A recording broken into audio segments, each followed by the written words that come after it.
Mom and sons blog থেকে আমি অর্ঘ্যদ্বীপের মা আবার একটা নতুন ব্লগ নিয়ে আসলাম। হ্যালো বন্ধুরা, তোমরা কেমন আছো? আমি ভালো নেই, আমার খুব শরীর খারাপ। তোমরা তো জানো যে আমার চিকিৎসা চলছে, আর আমার পায়ের এবং কোমরের ফটো তোলা হয়েছে। এই সামনের দিন আবার যাব, 2 সপ্তাহ হয়ে গেলে ওরা আর দেখে না, আবার নতুন করে চিকিৎসা শুরু হয়। তার জন্যে আমি এই আগামী সোমবার আবার যাব, আমার সোমবারের ডেট। তোমরা ভালো আছো তো বন্ধুরা? আমার এবার পুজোতে আমার কোনো হয়নি, শপিং হয়নি। এবার আমরা সবাই অসুস্থ, অর্ঘ্যদ্বীপের বাবা অসুস্থ, আমিও অসুস্থ। আর অর্ঘ্যদ্বীপের জামা আছে নতুন দুটো, আগের বছরের জামাও ভাঙেনি, তার আগের বছরের জামাও এই করে, ওর মানে 1-2 সেট ওর থাকে এক্সট্রা, ওইটাই পরবে। আর আমার দোকান আছে, দোকান থেকে একটা নতুন শাড়ি নিয়ে নেব, হয়ে যাবে আমার মানে অষ্টমীর দিন পুষ্পাঞ্জলি দেওয়া। আর এই এখন থেকে ব্লগটা শুরু করলাম। শরীরটা একদমই ভালো নেই, হাত পা সব ফুলে যাচ্ছে, মুখ টুক তো আরও ফুলে গেছিলো, এখন তো একটু কমেছে বন্ধুরা। জুতো পরতে পারছিলাম না, এতটাই পা ফুলে গেছিলো। আর প্রচণ্ড পায়ের যন্ত্রণা, কোমরের যন্ত্রণা এখনও আছে। এই রান্নাবান্না সারলাম, এই এখন ভাতটা বসিয়েছি বন্ধুরা। অর্ঘ্যদ্বীপ স্নান করতে গেছে, আর ওর বাবা অফিসে গেছে। আজকে ব্লগটা স্কিপ না করে তোমরা দেখো, তোমাদের সঙ্গে একটু গল্প করতে চলে আসলাম। সময় তো পাই না, সেই জন্য একটু গল্প করতে চলে আসলাম। মায়াপুরে গেছিলাম, আমার ভিডিও তো তোমরা দেখেছো, খুবই সুন্দর জায়গা, খুবই ভালো জায়গা। আর ওইখানে আমার মানে খুব ভালো লেগেছে, আসতে ইচ্ছা করছিল না, ভাবছিলাম যে ওখানেই থাকি, কিন্তু থাকলে তো হবে না, এখনও সংসারের অনেক দায়িত্ব কর্তব্য আছে, সেই হিসাবে আমার চলে আসা। বন্ধুরা এখন ভাত বসিয়েছি, আর সমস্ত রান্নাই হয়ে গেছে। এখন রান্নাঘরে আসলাম, রান্নাঘরটা আবার একটু অন্ধকার মতো বন্ধুরা, এটা তো রান্নাঘর নয় আমার, কিন্তু আমি এখন করি। আজকে রান্না করেছি করলা ভাজা আর কলমি শাক ভাজা, আর এই যে কাতলা মাছের ঝোল, এই দুটো রান্না করেছি বন্ধুরা। এই রান্না করেছি, বেশি রান্না করি না, বেশি রান্না করলে খাওয়ার লোক নেই, কেন অর্ঘ্যদ্বীপের বাবা সেই রাত্রিরে এসে খায়। বন্ধুরা আবহাওয়াটা দেখো, পুরো পুজোর সময়কার মতো আবহাওয়া, একদম আস্তে আস্তে মানে বর্ষাটা চলে যাচ্ছে, আর রোদ্দুরটা দেখো পুরো শীতকালের মতন, শীতের একটা প্রভাব পড়ে গেছে অনেকটাই। এখন ভোরবেলার দিকে শীত করে, এখন বন্ধুরা ভোরবেলার দিকে ভীষণ শীত করে। তোমরা কে কে সকালবেলা কাঁথা গায়ে দাও আমাকে কমেন্ট করে অবশ্যই বলবে। আর রান্নাবান্না হয়ে গেছে, তোমাদের সঙ্গে গল্প করার জন্য চলে আসলাম। দেখো বন্ধুরা আমার প্রেসক্রিপশানগুলো তোমাদের দেখাচ্ছি। এবার পুজোর সময় আমাদের পুজোটা খুব খারাপ কাটছে, কেননা আমাদের সব শরীর খারাপ। আগের বছরও পুজোর আগে অর্ঘ্যদ্বীপের বাবার খুব পায়ের প্রবলেম হয়েছিল, সে ভিডিও আছে, আগের ভিডিও তোমরা দেখে নিও, তা সেরে গেছিলো। এবছর আমাদের জানো তো বন্ধুরা, এই ভাদ্র মাস থেকে আশ্বিন মাসটা কোনো সময় আমাদের ভালো কাটে না। সব সময় মানে প্রত্যেক বছরই দেখেছি ভাদ্র মাস আর আশ্বিন মাসের মধ্যে আমাদের একটা মানে খারাপ সময় চলে, এটা আমি প্রমাণ পেয়েছি। তা সেদিনকে হসপিটালে গেছিলাম, প্রচণ্ড ভিড়, কোমরের ফটো তোলা হলো, পায়ের ফটো তোলা হলো। ডাক্তার বলল যে চিকিৎসা করতে, যে ভালোভাবে চিকিৎসা করলে নাকি সুস্থ হয়ে যাব। ডাক্তারবাবু তো বললেন, জানি না, ভগবান জানে, প্রচণ্ড পায়ের যন্ত্রণা হয়। আর আগে একটা হোমিওপ্যাথি ডাক্তার দেখিয়েছিলাম, সে হাঁটতে বলেছিল, সে ভুল চিকিৎসা করেছিল। এই ডাক্তারবাবুরা বলল যে তোমার সিঁড়ি ভাঙা যাবে না, সিঁড়ি দিয়ে ওঠা নামা করলে পায়ের যন্ত্রণা বাড়বে, পায়ের প্রবলেম হবে, এবং বেশি হাঁটাচলা করা আমার নিষেধ বলে দিল, যে পায়ের হাড় নাকি কমজোরি হয়ে গেছে কোমরের হাড়। হ্যাঁ বন্ধুরা, হবে নাই বা কেন বলো? আজকে আমরা এইসব ঘর বাড়ি করেছি, সব কিছু করেছি অনেক সৎ পথে, অনেক কষ্ট করে, কারোর এক পয়সা চিটিংবাজি করিনি, মারিনি, বরঞ্চ আস্তে আস্তে হলেও অনেক কষ্ট করে দিয়ে দিয়েছি। জীবনে প্রচুর কষ্ট করেছি। অর্ঘ্যদীপের বাবা আমি, কিন্তু অর্ঘ্যদীপকে আমরা কষ্টের আঁচ পেতে দেই না, সেই জন্যে ও অতটা বুঝতে পারে না। যা কষ্ট আমরা দুজনেই করি বন্ধুরা। আর দেখো প্রেসক্রিপশান তোমাদের ফটোগুলো দেখাচ্ছি। আগামী দিন একটু হসপিটালে যাব, দেখি, চিকিৎসা তো করি, তারপরে আমার ভাগ্য। মনটা খুব খারাপ, সামনে পুজো আসছে, তোমরা আনন্দ করো, এনজয় করো। আমি ঠাকুরের কাছে প্রার্থনা করি তোমাদের পুজোটা ভালোভাবেই কাটুক, তোমরা আনন্দ করো। আমিও আনন্দ করতাম, কিন্তু এবছরের পুজোটা আমার একদমই খারাপ, খুবই শরীর খারাপ। অর্ঘ্যদীপের বাবারও প্রচুর শরীর খারাপ, আমারও শরীর খারাপ। তার জন্য চিন্তা করি না বন্ধুরা। অনেক কষ্টের দিন পার করে এসেছি, অনেক, জীবনটাই তো মানুষের এই রকম বলো, ওঠা পড়া। হ্যাঁ, মানে খারাপ দিনও ফেস করতে হবে, ভালো দিনও ফেস করতে হবে, ভালো মন্দ সব কিছু নিয়েই মানুষের জীবন। তার জন্য আমি চিন্তা করি না। কিন্তু আমি আমি মনের দিক দিয়ে ঠিক আছি, আমি সবার সব কর্তব্য ডিউটি সব ঠিক করেছি। কিন্তু বিপদের সময় বোঝা যায় যে কে আপন কে আপন আর কে পর। বিপদে পড়লেই সেটা ভালোভাবে জলের মতো পরিষ্কার হয়ে যায়। একটা বিপদ দেখবে, সুখের টাইমে সবাই আসবে, আনন্দ করবে, কিন্তু দুঃখের টাইমে যে পাশে থাকে সেই হচ্ছে প্রকৃত বন্ধু। এটাই হচ্ছে নিয়ম। তা আমার এই এখন অনেক বিপদ যাচ্ছে, অনেক কষ্ট যাচ্ছে। এখন আমি মানুষও চিনতে পারছি যে কে আমার আপন আর কে আমার পর। তার জন্য আমার কোনো আফসোস নেই। চেনাটা ভালো, চিনে রাখাটাও ভালো। মানুষ যে কত বেঈমান হয় তা তো বুঝতেই পারছি, আর অনুভব করতে পারছি যে মানুষ সত্যি বেঈমান। হ্যাঁ, আর নিজে নিজে চলতে বাঁচতে আমি অনেকটাই শিখে গেছি।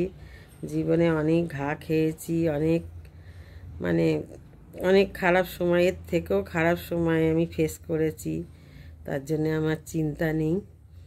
আমার শরীর খারাপ হচ্ছে, আমারটা আমি সামলে নেবো, সামলাতে পারবো। আর কারোর ওপরে ভরসা করি না, কেন জানি দুনিয়াটা খুবই স্বার্থের। সামনে আমাদের বিবাহবার্ষিকী আসছে, একসাথে আমরা এক ছাদের তলায় 30টা বছর কাটিয়ে দিলাম। অনেকেই বলেছিল যে এই বিয়ে টিকবে না, অনেকেই আমাদের এই বিয়েটাকে মানে অভিনন্দন তো করেনি, উল্টে অনেক রহস্য করেছিল। তা বন্ধুরা, মা মঙ্গলচণ্ডী, মা কালীর কৃপায় আজ 30 বছর আমরা সুখে দুঃখে দুজনেই দুজনের পাশে আছি। ইচ্ছা আছে যে একটু যাব, কোনো মঠ মন্দিরে যাব। 22শে সেপ্টেম্বর আমাদের রেজিস্ট্রি ম্যারেজ হয়েছিল এবং অঘ্রাণ মাসের 2 তারিখে আমরা একসাথে সংসার করেছি, দুজনে ঘর ভাড়া নিয়ে একসাথে থেকেছি। আর 22শে সেপ্টেম্বর আমাদের রেজিস্ট্রি ম্যারেজ হয়েছিল শিয়ালদা কোর্টে। সেই জন্যে ওই দিনটা একটু পুজো দেওয়ার ইচ্ছা আছে। দেখি কোন মন্দিরে যাই, কোনো একটা মন্দিরে তো পুজো দেবই। আর বন্ধুরা, ব্যবসাটা করি, বিয়ের পরেই অর্ঘ্যদীপের বাবা একটা প্রাইভেট কোম্পানিতে কাজ করতো। ক্রমশ সংসারের দায়িত্ব বাড়লো, অর্ঘ্যদীপ হলো, পড়াশুনো, বাবা অনেকটাই হেল্প করতো প্রথম, কিন্তু বাবারও তো সংসার আছে, তারপরে আরও ভাই বোনেরা ছিল, তাদেরও ভবিষ্যৎ আছে, আমাকে একা দেখলে তো আর হবে না। তখন আমি চিন্তা করলাম, আমার শ্বশুরবাড়ি থেকে কোনো একটা কানা কড়িও পাইনি, এমনকি অর্ঘ্যদীপকে একটা জামা কাপড় প্যান্টও দেয়নি আমার শ্বশুরবাড়ি থেকে কেউ। আর আমাকে তো দূরে থাক, কোনো হেল্পই আমি শ্বশুরবাড়ি থেকে পাইনি বিয়ের পর থেকে। বিয়ের পরেই জানতে পেরেছিলাম যে আমার ভাসুর সমস্ত সম্পত্তি, মানে আমার শাশুড়ি লিখে দিয়েছে আমার ভাসুরকে। অর্ঘ্যদীপের বাবার কিছুই নেই, মানে চাকরিও নেই, মাথা গোঁজার আশ্রয়ও নেই, কিছুই নেই। তখন আমি ভাবলাম যে আমার সংসারটাকে তো আর কত কষ্ট করে সংসার গুছিয়েছি দুজনে মিলে, অনেক কষ্ট করে, এই সংসারটা তো আর ভেঙে যাক সেটা তো আর হয় না। তার জন্য আমি শাড়ির বিজনেস শুরু করলাম। করার পর থেকে বাড়িতে একটাই ঘর ছিল, কোনো রকমে বাবা জমিটা কিনে দিয়েছিল, আর আমি ঘরটা যে পয়সা ভাড়া দিতাম সেই পয়সা বাবাকে দিয়ে দিয়ে মানে কোনো রকমে একটা ঘর একটা বারান্দায় ছিল। শাড়ির বিজনেস শুরু করলাম। অর্ঘ্যদীপ পড়াশুনো করতো, মানে দিদিমণি আসতো, তার মধ্যেই সমস্ত মানুষরা শাড়ি নাইটি এগুলো নিতে আসতো, লুঙ্গি, শাড়ি নাইটি লুঙ্গি বিভিন্ন রকম রাখতাম আমি, ব্লাউজ সায়া এগুলো রাখতাম ঘরে। তখন বিজনেসটা আমার অনেক ছোট ছিল, কিন্তু বন্ধুরা তখন আমার প্রচুর সেল ছিল। এই বিজনেস করে করে আজকে আমি দোকানটা কিনেছি। অল্প কিছু অর্ঘ্যদীপের বাবা টাকা আমাকে হেল্প করেছে, 2-2.5 লাখ টাকা মতো অর্ঘ্যদীপের বাবা হেল্প করেছে, আর বাদ বাকি টাকা আমারই ছিল। আর কিছু লোন করতে হয়েছে, সে লোন এখনও আমার লোন এখন মানে লোনটা চলছে, সেই লোনের টাকা এখনও শোধ দিতে হচ্ছে বন্ধুরা আমাকে। আর জানো তো আমার গায়ে রক্ত নেই, রক্ত শূন্য হয়ে গেছে। ডাক্তারবাবু ভালো মন্দ খেতে বলেছে। এসো না, প্রেসক্রিপশানগুলো একটু দে তো, বন্ধুদের দেখাই। ডাক্তারবাবু বলেছে যে চোখ এরকম দেখলো, দেখে বললো চোখে কোনা একদম রক্ত নেই, এই কথা বললেন। বলছে খাও না নাকি, কিন্তু বন্ধুরা ভালো মন্দ খাই মাঝে মধ্যে, কিন্তু রোজ তো ফল দুধ খাওয়া সম্ভব না, কেন আমার লোন আছে, দোকানটা কিনেছি, ঘর বাড়ি, প্রেসক্রিপশান ওই যেগুলো ফটোগুলো ভাড়ের তুলেছে। তা আমার পায়ের অবস্থা খুব খারাপ, ক্যালসিয়াম দুধ মানে ছানা এসব খেতে বলেছে ডাক্তারবাবুরা। তা বন্ধুরা আমি বাড়িটা করেছি, দোকানটাও কিনেছি, কেননা দেশের যা অবস্থা, চাকরি বাকরি নেই, দেখছি তো লেখাপড়া শিখে মানুষের চাকরি মানে পাচ্ছে না। সোনার বাংলা সবাই বলতো, সোনার বাংলার এখন তো কী হাল তোমরা তো দেখতেই পাচ্ছ, সব ঘরে ঘরে বেকার, সব শিক্ষিত হয়ে লেখাপড়া শিখে মানে সব দুর্নীতিতে ভরে গেছে, আর চাকরি বাকরি কেউ পাচ্ছে না এইসব দেখে। আর এই করোনার পর থেকে বন্ধুরা, আগে আমি বাড়ি বসে বিজনেস করতাম, তখন ভালো সেল ছিল, তখন এসব অনলাইন টাইম ছিল না, অনলাইনে বেচা কেনা কিছু ছিল না এতটা, কিন্তু বাড়ি বসে বিক্রি করতাম। পুজোর সময় কত বিক্রি হতো, কত টাকা পয়সা আসতো, লাভ আসতো, কিন্তু এখন ব্যবসার অবস্থা খুবই খারাপ। 1 নম্বর সবাই অনলাইনে ঘরে বসে মাল নেয়, সবাই এখন কাজে ব্যস্ত, দোকানে এসে কেনার টাইম নেই। সব মেয়েরাও এখন চাকরি বাকরি করছে, অনলাইনে অর্ডার দিচ্ছে। আগে যতটা সেল ছিল আমার, বাড়িতে বসে বিজনেস করতাম, এখন দোকান করেছি, প্রত্যেকেই টাকা দিয়ে দেয়, কিন্তু এই করোনার পর থেকে বন্ধুরা পরিস্থিতি খুব খারাপ। আমার যারা খরিদ্দার আছে তারা টাকা দিতে পারছে না ঠিকমতো, আমাকে রিকোয়েস্ট করছে আর কদিন ধৈর্য ধরো, টাকা দেবো, কী করব। দেখি চোখের ওপরে তাদের বেটা মানে স্বামীরা কাজে যায় না, কাজ করে সব প্রাইভেট ফার্মের চাকরি, আজ আছে কাল নেই, সব মহিলারাই, কেউ মালিশের কাজ করছে, কেউ রান্নার কাজ করছে, কেউ বাচ্চা রাখা কাজ করছে। আমার অনেক খরিদ্দার মানে আছে দোকানে, তারা এসে তা একজন খরিদ্দার আসলো, তার কাছে টাকা পাই, আবার দুটো জাঙ্গিয়া নিয়ে গেল, বললো দিদি তুমি কি আমাকে ধার দেবে, ধার তো টাকা শোধ করতে পারছি না। তা আমি দিলাম, বললো যে মাইনে হলেই তোমার টাকাটা দিয়ে যাব। তাদের কি পরিস্থিতি বন্ধুরা জানো, তার স্বামী চাকরি করতো প্রাইভেট ফার্মে, চাকরিটা চলে গেছে, মালিক টাকা পয়সা দিতে পারছে না, কাজ করিয়ে কতদিন 1 মাস 2 মাস মানে টাকা দিতে পারছে না ঠিকমতো, তারা অফিস চালাতে পারছে না, ওর বর ছেড়ে দিয়েছে। সেই মহিলা এখন তার ছোট ছোট দুটো বাচ্চা, সেই বাচ্চা দুটোকে ওর স্বামী দেখে, ও আবার বাচ্চার কাজে সেন্টার থেকে লেগেছে। সেদিনকে এসে বলছে দিদি আমি তোমার টাকা ঠিকই দিয়ে দেবো, আমি দিতে পারছি না, নিজেরই খারাপ লাগছে, কি করব বন্ধুরা বলো। আর আমি যে এলাকায় দোকান, সবাই গরিব, কেউ বড়লোক না, যেমন হাইফাই না, ব্যাপার না, সবাই সাধারণ মানুষ, তাদের পরিস্থিতিটাও আমাকে বুঝতে হয়। টাকা পয়সা সবাই দিয়ে দেয়, একটু দেরি হয়, এসে রিকোয়েস্ট করছে দিদি আর কটা দিন ধৈর্য ধরো, তোমার টাকা দিয়ে দেবো। আমি অনেকের কাছেই টাকা পাই, কিন্তু কি করব, মাঝে মাঝে তাগাদা করি। অনেকে কিছু কিছু দিচ্ছে, আবার অনেকে দিতে পারছে না। এদিকে আমারও শরীর খারাপ, কত টাকার ওষুধ পালা সব তোমরা তো জানোই, কিনতে হলো।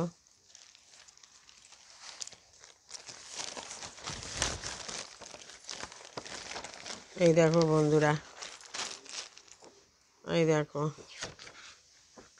এইগুলো নিয়ে আমি আবার হসপিটালে যাব। এই যে আমার ফটো তুলেছে কোমরের আর পায়ে, এগুলো নিয়ে সোমবার দিনকে যাব। এক্স-রে করেছে। হ্যাঁ, ওষুধগুলো দেখাতে, এটা রাখ। কত ওষুধ দিয়েছে বন্ধুরা, ওষুধ আমি খেতে পারি না। অর্ঘ্যদীপ ভয় পায় গলায় যদি আটকে যায়, তার জন্যে অর্ঘ্যদীপ আমাকে বলে মা ভেঙে ভেঙে খাও। কি মোটা মোটা বড় বড় সব ক্যালসিয়াম ওষুধ দিয়েছে। ওইটা না, ওই কালো মতন ওটাতে ছিল, দেখতো কালো একটা প্লাস্টিক ছিল না।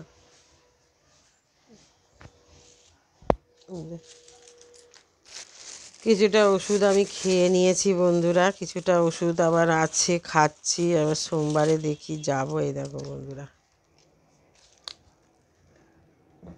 আমাকে ওষুধ দিয়েছে, এই ওষুধগুলো দিয়েছে আমাকে।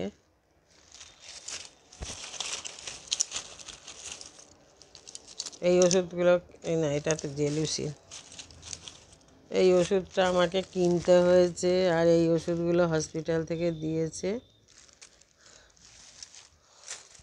দেখি চিকিৎসা করি। অনেক হেঁটেছি বন্ধুরা, জানো, প্রচুর হেঁটেছি। আগে ঘুরে ঘুরে শাড়ি টাড়ি নাইটি ফাইটি বিক্রি করতাম। কেননা অর্ঘ্যদীপের বাবা দেখতাম একা পেরে উঠছে না, সংসার চালাতে পারছে না। আর আমার একটা বাচ্চা ছিল, মানে সংসারে অশান্তি ঝগড়া করে ডিভোর্স নিয়ে ছাড়াছাড়ি করলে তো কিছু সলভ হবে না। স্বামী পাচ্ছে না, তারও ব্যাকগ্রাউন্ড, তাকে তার তার বাড়ি থেকে সে কোনো হেল্প পায়নি, তার জন্য তো তাকেও আমাকে দেখতে হবে। যেহেতু আমি বিয়ে করেছি, আমার একটা কর্তব্য আছে স্বামীর পাশে, স্বামীকে হেল্প করার। এইভাবে অ্যাডজাস্টমেন্ট করে করে 30টা বছর কাটিয়ে দিলাম এই মানুষটার সাথে। কিন্তু বন্ধুরা, দোকানে যাই, দোকানে খরিদ্দার আসে, কিন্তু আমাদের এখানে সেই রকম মানে না, যে প্রচুর পয়সাওয়ালা লোকের বাস, সব সাধারণ মধ্যবিত্ত লোকেদের বাস। ফ্যানটা একটু চালাতে, গরম লাগছে। গরমে ফ্যান বন্ধ করে তোমাদের সঙ্গে ভিডিও করছি বন্ধুরা, কেন নাহলে কথা তোমরা বুঝতে পারবে না।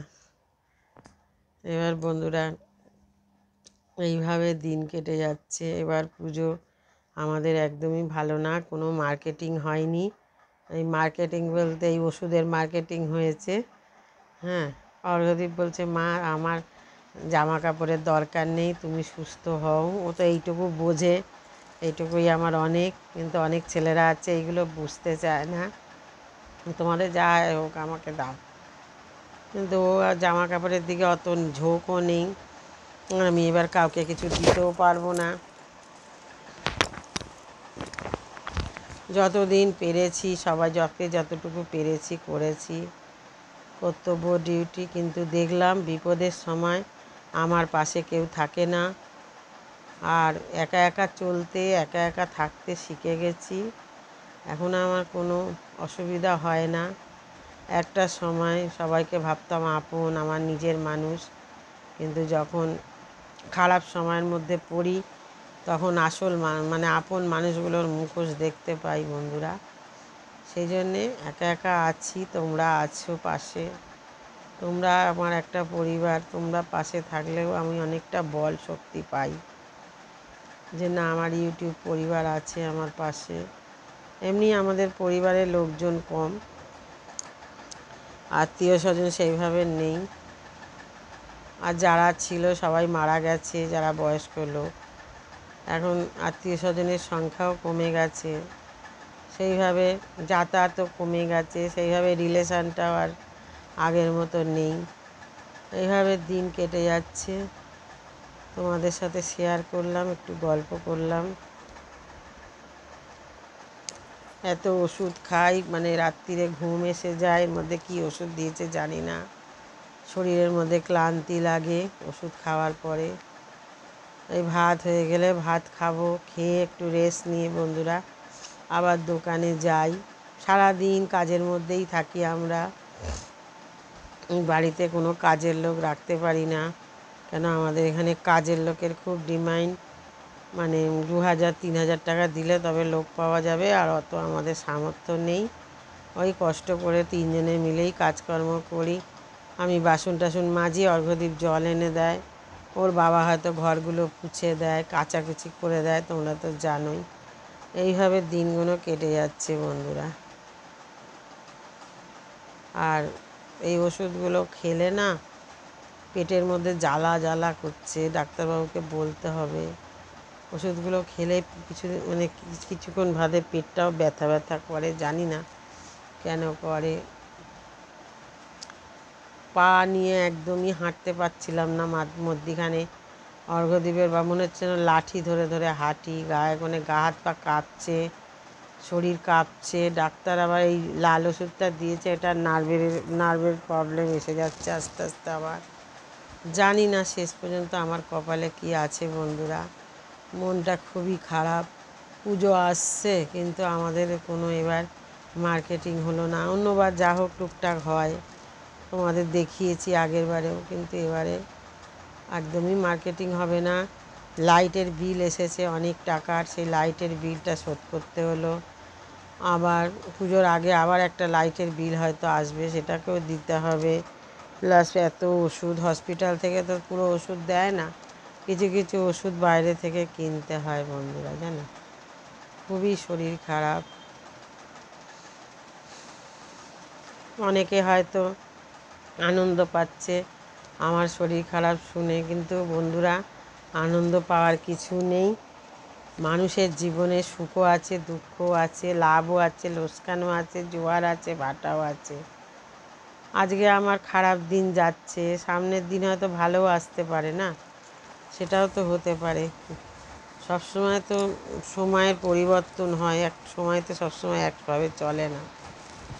যাক, যারা আনন্দ পায় আনন্দ করুক, তাতে আমার কোনো যায় আসে না। আমার শরীর খারাপ, আমার সময়টা খারাপ যাচ্ছে, তোমাদের সঙ্গে শেয়ার করলাম। এবার যে যেভাবে নেবে।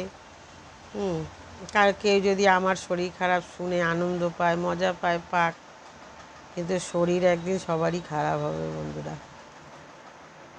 এত ঘুম পাচ্ছে, মনে হচ্ছে ভাত টাত না খেয়ে ঘুমিয়ে পড়ি, একটু রেস্ট নেই, তারপর আবার বিকেলবেলা একটু ভিডিও করি, তারপরে 5টা 5:30টার সময় দোকানে যাই। দোকানে গিয়ে অর্ঘ্যদীপ আবার জল এনে দেয়, ওই সরকারি কল আছে ওখান থেকে। আমি আবার দোকান ঘরটা পুছি, সব গুছিয়ে গেছি, আবার দোকানে বসি, একবেলা দোকান খুলি। আর আগের বছরে শান্তিপুর থেকে কুর্তি শাড়ি টাড়ি এনেছিলাম, এবার শান্তিপুরেও যেতে পারিনি, দোকানের মালপত্র আনতে সেভাবে যেতে পারিনি। যেটুকু যা এনেছে অর্ঘ্যদীপের বাবা এনেছে একা একা, কারণ আমি হাঁটতে পারছি না, আমি যাব কি করে বলো বন্ধুরা। এই হচ্ছে ব্যাপার। যাক, তোমরা পুজোটা ভালো কাটাও। পুজো তো আর বেশি দিন নেই, আর মনে হয় 20 দিন আছে না, 20 দিন আছে, 10 তারিখে পুজো, আর আজকে 20 তারিখ, আর 20 দিন পুজোর বাকি আছে। আর বাচ্চাদের একটু সাবধানে রেখো বন্ধুরা, দিনকাল ভালো না। ছোট ছোট বাচ্চাদের হাত ধরে ঠাকুর দেখতে নিয়ে যেও। আর যারা মানে বড় মেয়ে, তারা আবার সারা রাত জেগে ঠাকুর দেখো না, কেন দেখছো তো কি পরিস্থিতি। কোনো বিচার এখনও পর্যন্ত সেইভাবে হলো না, মেয়েদের এখন সেইভাবে নিরাপত্তা নেই। যারা ইয়ং মেয়ে তারা সাবধানে চলো, কেন এখনকার দিনকাল খুবই খারাপ। আমাদের মতো দিনকাল নেই, আমাদের দিনকাল অন্যরকম ছিল। যত দিন যাচ্ছে দিনকাল বদলে যাচ্ছে। আর আমি তো যাব না ঠাকুর দেখতে, ওই আশপাশে একটু ঘুরবো হয়তো টোটোয় করে, সেটা তোমাদের সঙ্গে শেয়ার করবো যে টোটোয় করে এই আশপাশটা একটু ঘুরবো, কেন আমি তো হাঁটতে পারি না, পায়ে সেইভাবে জোর নেই, ওই একটা টোটো বুক করব, যেতে হয় বছরকার দিনে ঠাকুর দেখতে হয়তো যাব। আর অন্যবার শপিং করি টুকটাক, এবারে তো মানে দোকানে শপিং করি, আমাদেরও হয়ে যায় তাহলে। আর এবছরে আমাদের কিছুই হবে না, পুজোটা আমাদের এবারের পুজোটা আমাদের খুব খারাপ, মানে আর্থিক দিক দিয়ে আমাদের খুব পরিস্থিতি খারাপ, চারিদিকে দেনা মেটাতে হচ্ছে। তারপরে তোমার হচ্ছে লাইটের বিল দিলাম, তারপরে অর্ঘ্যদ্বীপে স্কুটিটাও খারাপ হয়ে গেছিলো, সেটাকে আবার ঠিক করতে হলো। আর কী যেন তেল পড়ে গেল, কোনটা ফুটো হয়ে গেছিলো, কী ফুটো হয়ে গেছিলো, লিক হয়ে গেছিলো কোনটা, পাইপ? ওটার নাম কি বল, আমি তো জানি না, কী ফুটো হয়ে গেছিলো? ও, অর্ঘ্যদ্বীপের স্কুটির তেলের পাইপটা ফুটো হয়ে গেছে। জানো বন্ধুরা, ও কত কষ্ট করে অনেকটাই তেল ভরেছিল, সে তেল সব নষ্ট হয়ে গেছে। অর্ঘ্যদ্বীপের মন খুব খারাপ, স্কুটিটাকে সারালো, আবার প্রায় 1500-2000 টাকা দিয়ে স্কুটিটা সারালো।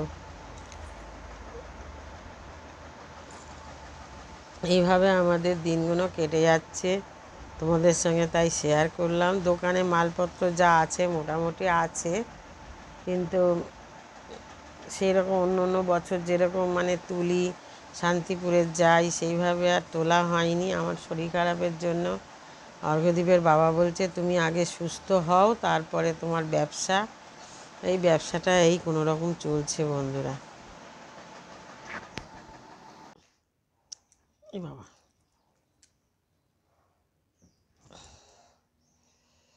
অন্যায়ের প্রতিবাদ করি বলে বন্ধুরা মানুষ আমার সঙ্গে অনেক দুর্ব্যবহার করে। কেন বলো তো, অন্যায়গুলো আমি চোখের ওপরে দেখতে পারি না, আর প্রতিবাদ করি, চুপ করে থাকতে পারি না। চোরকে চোর বলা যাবে না। আমাদের এখানেই দেখি যারা চুরি ছ্যাঁচড়ামি করে, চিটিংবাজি করে, টাকা পয়সা হয়েছে চিটিংবাজি করে, তাদেরকে মানুষ মাথায় তুলে রাখে। কিন্তু আমি ওরকম তেল মেরে মেরে কারোর সঙ্গে মিশতে পারি না, কথা বলতে পারি না।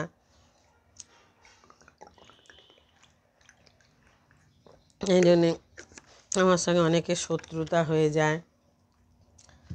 তা অন্যায় আমরা বইতে পড়েছি, অন্যায় যে সহে আর অন্যায় মানে অন্যায় যে করে সমানই অপরাধী। হ্যাঁ, দেখছো তো দেশের অবস্থা, রাজ্যের অবস্থা। যে ভালো কাজ করে তাকে মরতে হয়, সে শেষ হয়ে যায়। আর যত অধর্ম পাপ কাজ করে, যারা অন্যায় করে, তাদের জয় হয়। কেমনই দিনকালটা পড়ে গেছে। আমি চোরকে চোর বলি বলে আমি খারাপ, আমি শয়তানকে শয়তান বলি বলে আমি খারাপ, আমার অনেক শত্রু হয়ে গেছে। কেন? যে লোকটা অসৎ তার সঙ্গে আমি হেসে কথা বলতে পারি না, এটা আমার অনেক একটা পারি না তাকে তেল মেরে কথা বলতে। কেন? চোখের ওপরে যে অন্যায়টা দেখছি বন্ধুরা, সে অন্যায়টাকে না মানে প্রশ্রয় দিতে পারি না বলেই আজকে আমি সমাজে অনেকের কাছেই খারাপ।